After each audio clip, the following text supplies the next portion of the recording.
episode of Lifestyle Expose, and this week is a talk show session. And of course, we're going to be talking about parental guidance and entertainment. This is an issue that is really trending. How can we keep up the both and make it balanced? And on my show, I have two beautiful guests. Actually, one is a mother, Mrs. Peace. She's into communication and she's a mother of how many? Two. Wow. Well, she has a boy, but I would say he's still a baby, not a baby, but 2 years or 2 years above. You should know children of nowadays are really growing that fast. And of course, I have Miss Cynthia. She's the co-host for Heart Race that airs on radio. Well, welcome. I'm so happy to see you guys today. Thank you. All right, so we're talking about parental guidance and entertainment. So I'm going to shoot first at you, Mrs. Peace. Okay. This issue is really, giving a lot of parent concern, because now we know the pluses, the PG stuff they don't put on television, especially when they don't want children to view it. But these children have been exposed, especially those who find interest in entertainment. They really want to become like the normal debauch and they're being exposed to see things that you normally wouldn't want them to see. So what do you have to say about this? Balancing the parental guidance and making them actualize their dream in entertainment. Okay, I'll start by saying parental guidance is not prison. Okay. It's just a stage you have to get to be able to access other things that are above you. You have to get to it and then you enter the next stage. Okay. And so it happens for everyone. Mm-hmm. You don't just jump from where you are and get to a certain level. You have to keep climbing step by step. Okay. I have a 2+-year-old son, mm-hmm. and I discovered that he has so many tendencies. He wants to explore. He wants to know. Mm-hmm. You can't give him a Nokia phone that doesn't have games. Wow. Sometimes that doesn't have internet connected to it, even at almost 3, because he knows how. He goes to my phone, he switches on my internet, even though he does not know how to explore the net yet. Okay. But he wants to explore, and everything.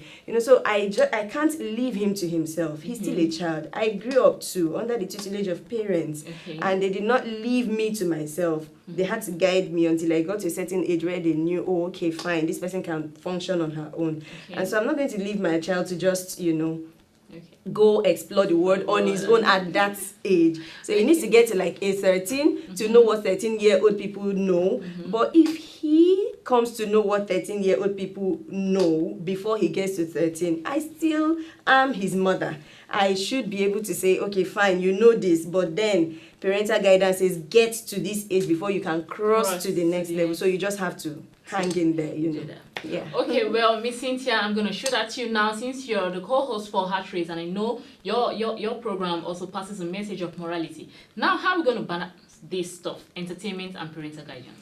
Because it's rampant in Hollywood. A lot of them started their career at the age of 7, 6, when they're telling you their biography and all. Now, can you just add to what Mrs. P said about?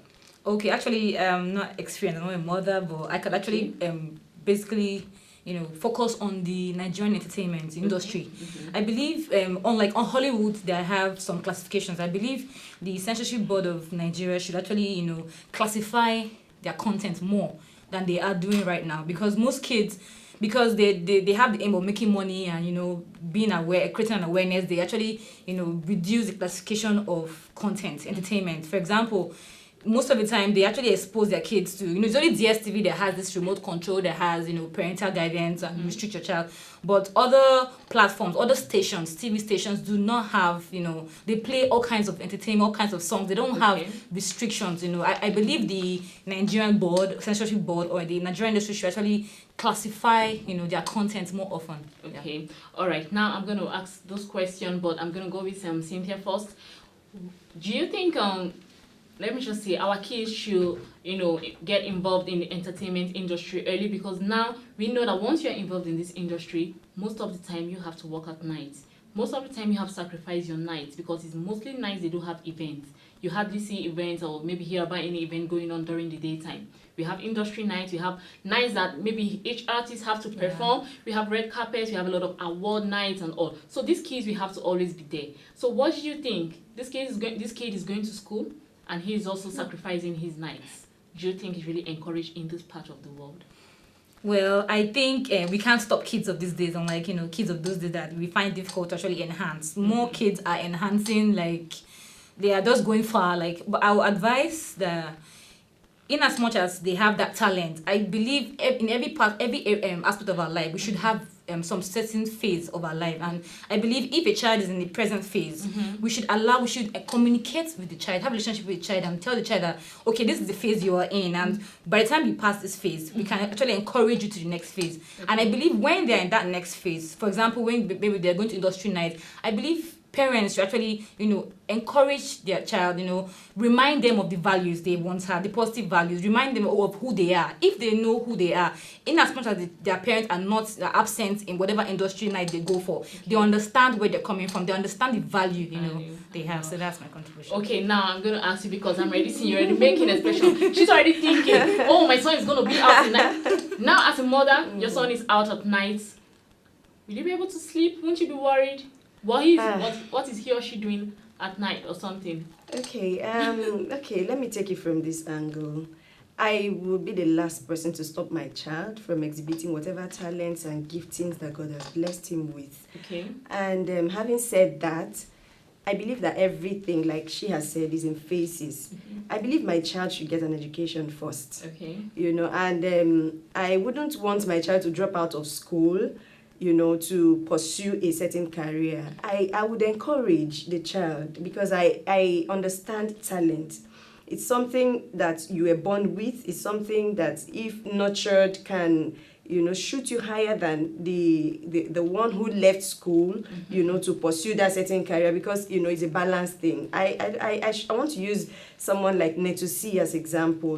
I will never forget the fact that in one of his rap lines he said he's the only something with the PhD, with the MSc. MSc, that blows your mind. So I would encourage my child to get an education. Okay. It will give him an edge. Okay, but don't you think literacy is just 1 out of 80?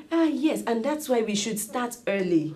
I would give this example. Start early to encourage the child. I'll give this example. My son's, of course, school started for this year a few weeks back, and then I had to go to bed. Sometimes when he, wants something else, we use something else to cajole him to leave the other.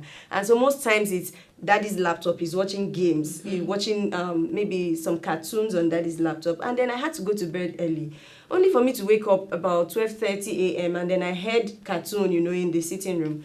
And then I was rushing out to think, he must have slept and left it running. Only to meet my son at 12:30 a.m. watching cartoon on the laptop. And I was like, no, this won't happen. It's not going to happen. You're going to school first thing in the morning. I'm waking you about 6 a.m. tomorrow morning, so you can't be awake by 12:30. Okay. Well, most of them do have their moms and their dad as a manager. Exactly. But now I'm going to say this.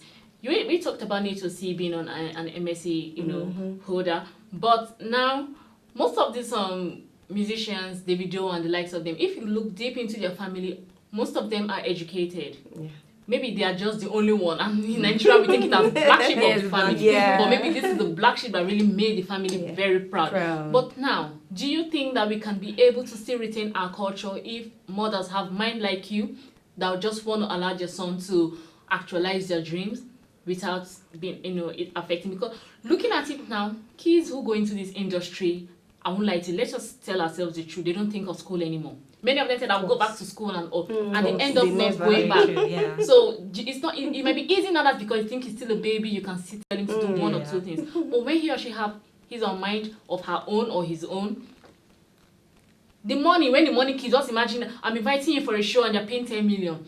Then someone else said that, okay, a show you can have 5 shows, a year you can have 5 shows, 10 million times 5, that's 50 million. Then not tell that child to go and sit down in the classroom and do what? So what are you saying? Like what do you have to say about that? Fine. Irrespective of all that, who is he making the money for? Himself or me? Wow. Himself or me. So you see, I'd like my child to, at some certain points, show me he has some level of maturity. Okay. I was thinking to myself within the course of last week that there are stages of parenting. At this point, I have to spank a little and explain why I spank.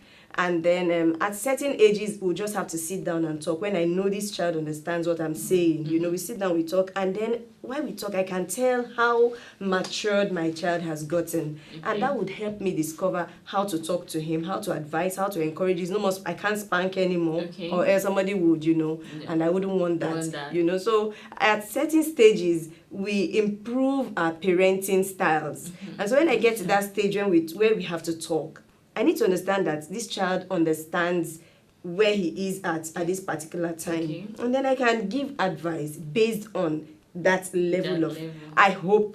I really hope my child would understand. Okay. I hope. All right, Miss Cynthia, can you tell us what ways we have to, or what are the ways to improve parental guidance? I believe impacting, moral values and godly values into the kids right from, tender age. Most parents do not have time to actually communicate with their kids. I believe they should have more time, to spend with their kids. Tell them, give them restrictions on how often they should, be involved in entertainment, and actually tell them, okay, this is what I want. Like, you explain the reason why. You can tell them the good and the bad, and explain the consequences of them choosing the bad. You give them choices. You help them to get mature on their own, to make their own choices. But you actually encourage them and let them know, be aware of the consequences of going towards the negative aspects. So I actually encourage parents, to have that relationship and communication. Okay, you're saying that you allow your son to actualize your dream, his dream, but you wouldn't. That doesn't mean you will allow him to watch stuff that are not for him. Yeah. Now let's go into having mobile phones. Okay. Like you said, your child can't use Nokia, the normal Nokia that doesn't have internet, that doesn't have a lot of apps, and now they are using. In fact, most children now are going for Blackberries. Very You don't want the plus 18 or whatever the content that's the PG. You can allow your son to watch that, but don't you think that your son can download such on the phone? I think that's where moral value comes into play. I grew up from a setting where my parents really, really, really nurtured us and explained morality in depth to us, and then we grew with it. So I think the foundation will be very important at this point. I've thought to myself too within this period of time that at this age where certain children are around, and I'm not saying that to mean that my son is better than others. Okay. Where certain children around have their first words are stuff like that. Okay. And he instead learns to say hallelujah. I'm not saying that to say that he's better than others, but it's the things I have taught him. I've always said that socialization begins in the home. The child does not get socialized first at school. I'm the first agent of socialization he has met, and I get to build those blocks before he gets out there. And then I'm home. Whatever he goes out to bring, he brings back home to me. So I get to sieve them and remove the things I feel shouldn't be there. And actually, and another thing I actually have to add to what she said is that, apart from having your own responsibility and doing your own duty as a parent for your kids very soon would leave. He won't be with you like 100% of his life. Do you understand? He goes to school. He has friends. He goes out once in a while. I believe not just having that responsibility. I think we should encourage our other fellow parents, to tell them, okay, this is the value you share. You share the values. You can introduce it in PTA meetings. When they have PTA meetings, you kind of bring it out. And also people that you leave at the hands of your kids, like your caretaker or your nanny. I think you actually have to make them aware, not just, all about my child. You actually impact, values on those people because they stay with your child most of the time. So you actually have to, impact values to them. And with the values, they can automatically just, impact it to your kids. Wow, I think I've learned a lot. All right. Okay, thank you very much. And thank you for honoring this invitation. And of course, we know how we're going to balance parental guidance and entertainment. Okay, and that'll be all on Lifestyle Expose. If you enjoyed this week's episode, don't forget to keep a date with us next week on the segment of the talk show on Lifestyle Expose. And to contact me, you can log on to www.webtvng.com or lifestyle@webtvng.com and my social media platform, Facebook and Twitter. Till then, do have a pleasant weekend.